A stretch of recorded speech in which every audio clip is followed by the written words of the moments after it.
I'm at LaGuardia Airport here in New York City to fly on Delta Airlines to their shortest runway in their network.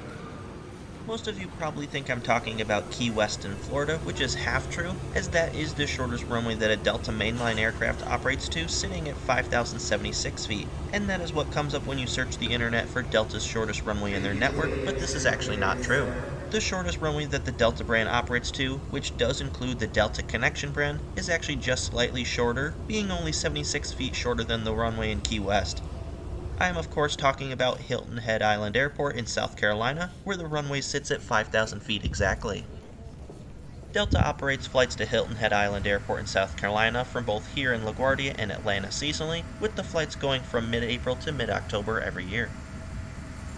My aircraft for the flight down to Hilton Head Island will be N244JQ, an Embraer E170 that was originally delivered to Compass in November of 2008 and was then transferred over to Republic in November of 2019.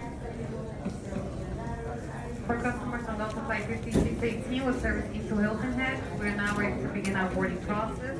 We kindly ask.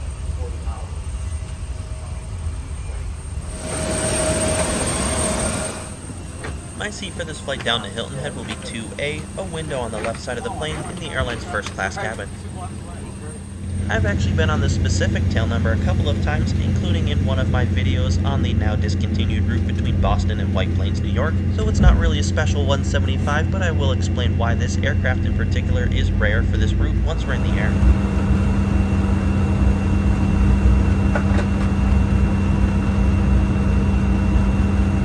Number 10 for departure. Once airborne, showing flying time 1 hour and 34 minutes. We'll give you an update on the Hilton Head weather once airborne. For now, sit back, relax, and enjoy the ride.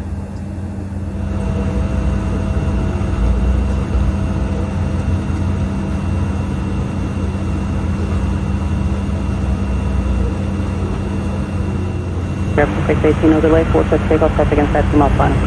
Clear takeoff 4 for Airport 618.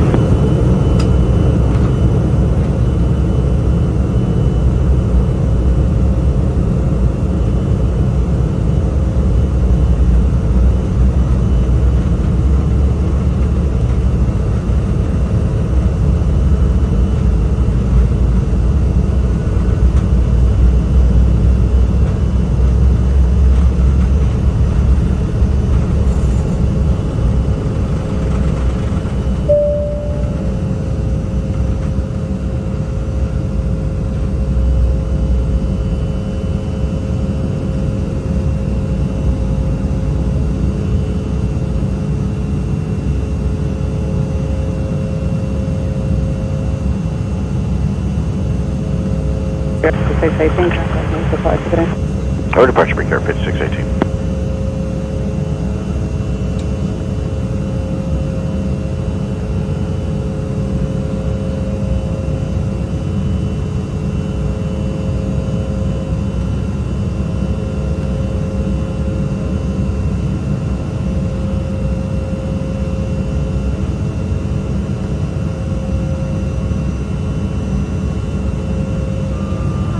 Delta, our global airline partners, thank you for choosing to fly with us today.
real quick so that I can start talking about the aircraft in this flight.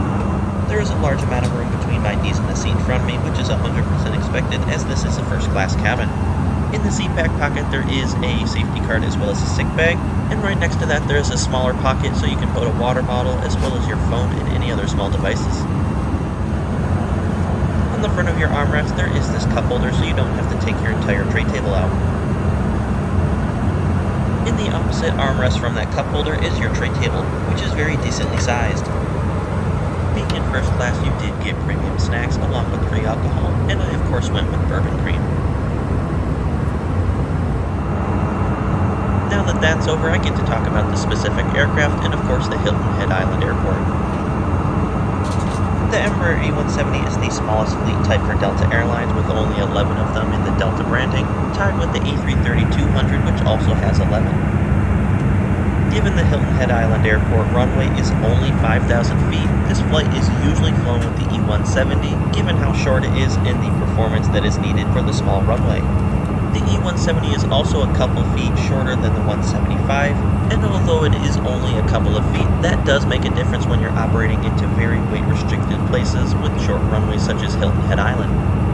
All of the E170s that Delta has are operated by Republic, with the 175 being a mix of SkyWest and Republic.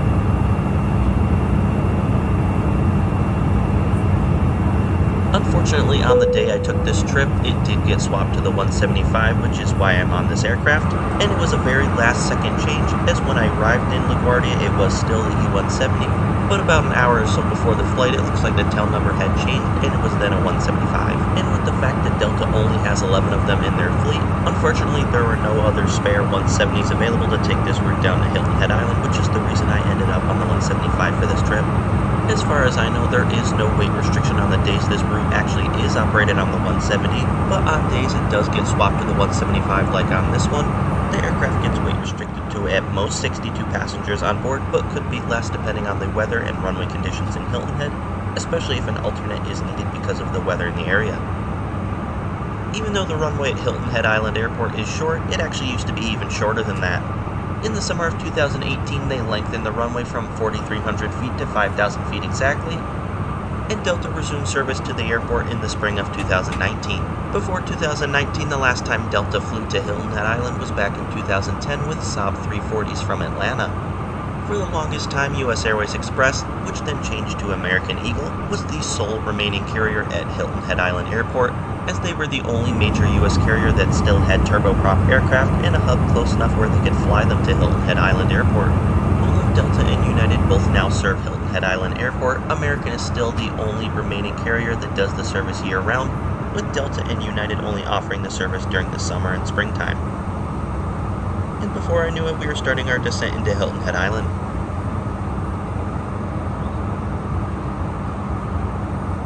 Latest weather, light winds out of the west, clear skies with a temperature of 88 degrees.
Ladies and gentlemen, Delta Connection would like to welcome you to Hilton Head, where the local time is 11:05. Please remain seated with your seatbelt securely fastened until the seatbelt sign. That was a super fun flight landing at Delta's shortest runway here in Hilton Head Island. From here I actually continue with the aircraft on to Atlanta, but I won't be making a video on that flight.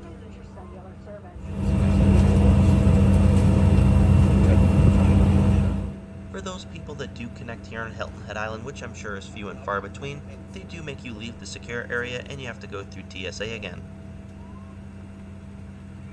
This airport terminal is definitely not built for the E175s that fly here, let alone when 3 depart at nearly the same time, with American, Delta, and United having a flight that depart within 10 minutes of each other. Since I won't be making another video on my flight from here in Hilton Head Island to Atlanta, the last thing I'll put in this video is the takeoff from the airport, since I'm sure a couple of you want to see it.